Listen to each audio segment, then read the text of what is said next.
जिन्होंने अंकिता की जान ली, उन्हें फांसी पर लटकाने की मांग की जा रही है।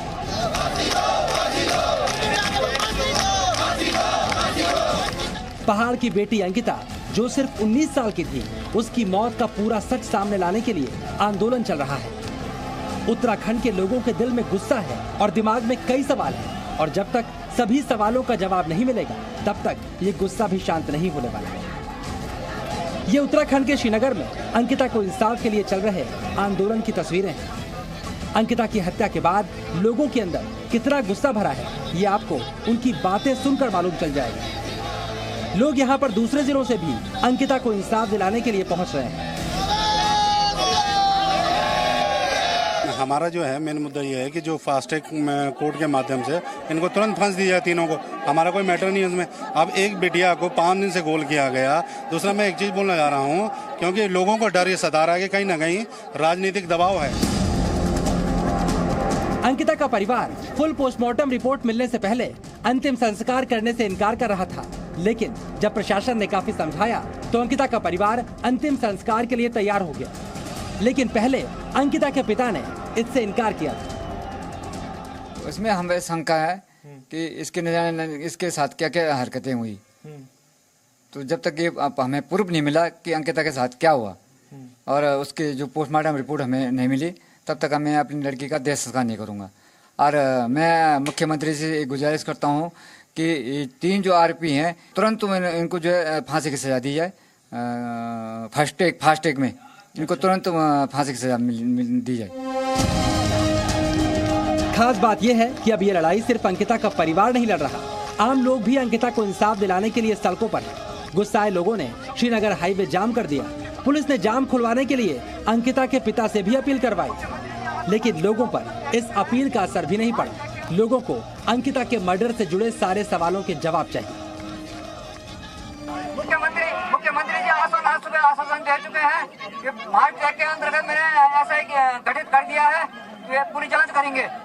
और आप लोगों से अनुरोध है कि आप एक जाम का रास्ता छोड़ें, क्योंकि आप ही के भाई हैं। अब सवाल ये उठता है, आखिरकार परिवार और आम लोग अंकिता के अंतिम संस्कार से पहले फुल पोस्टमार्टम रिपोर्ट की मांग क्यों कर रहे हैं? इसे बताने से पहले हम आपको बताते हैं जो शुरुआती रिपोर्ट आई है उसमें क्या क्या बताया गया है।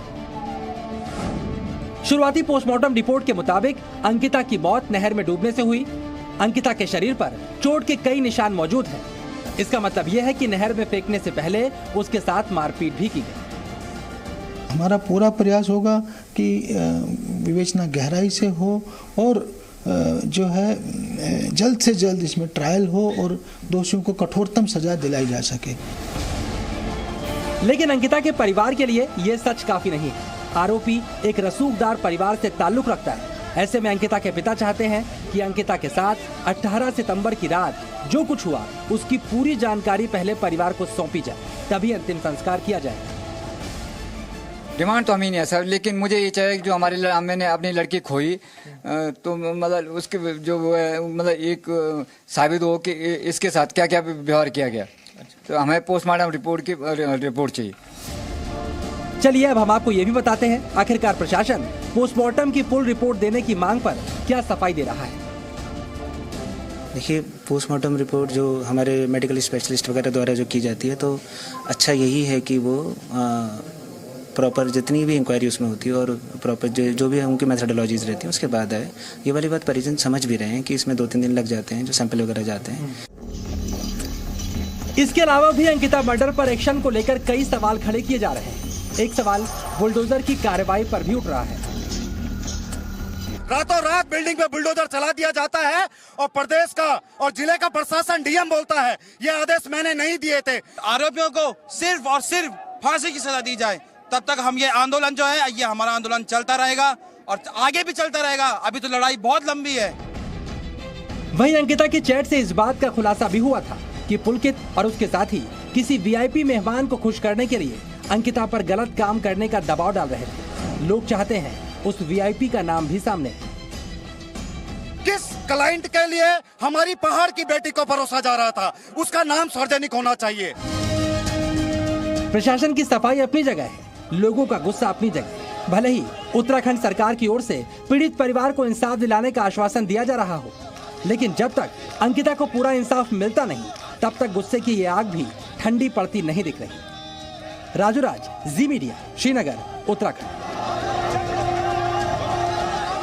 चलिए अब आप ये भी समझिए कि जब अंकिता के कातिल पुलिस के गिरफ्त में हैं, उनके इकबाले जुर्म की बात भी पुलिस अधिकारी बता रहे हैं, तो भी लोगों को इंसाफ मिलने पर शक क्यों है? इसकी वजह है पुलकित आर्य का परिवार, जो सत्ताधारी बीजेपी से जुड़ा था और इससे पहले भी पुलकित के गुनाहों को ढकने का आरोप झेल चुका है।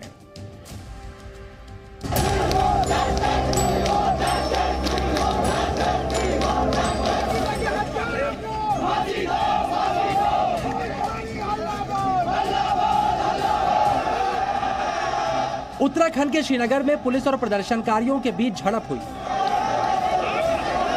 अंकिता की हत्या के बाद लोगों की नाराजगी को संभालने में पुलिस के पसीने छूट गए।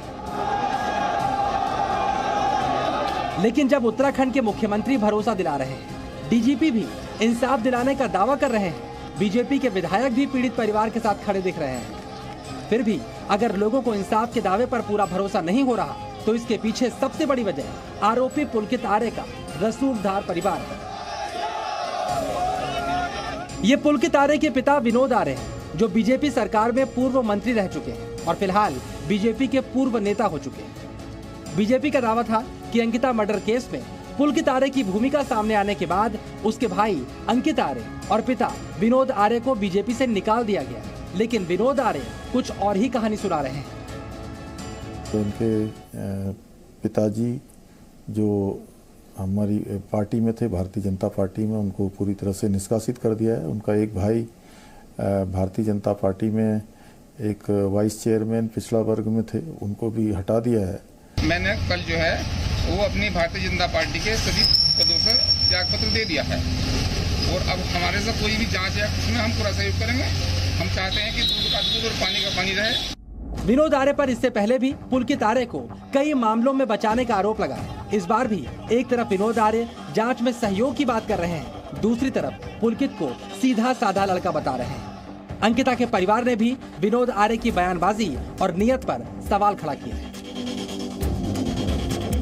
देखो, ये तो कुछ भी कहेंगे, लेकिन ऐसा कोई बात है नहीं, मेरी जानकारी में ऐसी कोई बात नहीं आई। वो सीधा साधा बालक है, अपनी काम से काम ध्यान रखता है, बिजनेस में अपना काम है उसका। ये जगह जगह जो है दबाव बनाने की कोशिश कर रहे थे। अच्छा। ये पहले से आप जब बाद में पता पड़ा कि पहले से क्रिमिनल के खानदान के हैं। अच्छा। हाँ, कह रहा है कि मेरा लड़का बड़ा शरीफ है, हम बड़ा शरीफ हैं, लेकिन ये क्रिमिनल है, ये पूरे परिवार क्रिमिनल है। भले ही विनोद आर्य और उसके बेटे अंकित आर्य को बीजेपी से बाहर कर दिया गया हो, लेकिन इस परिवार के रसूख को लेकर अंकिता का परिवार टेंशन में। कहीं न्याय के रास्ते में विनोद आर्य का रसूख बाधा न बन जाए। राजू राज, जी मीडिया, श्रीनगर, उत्तराखंड।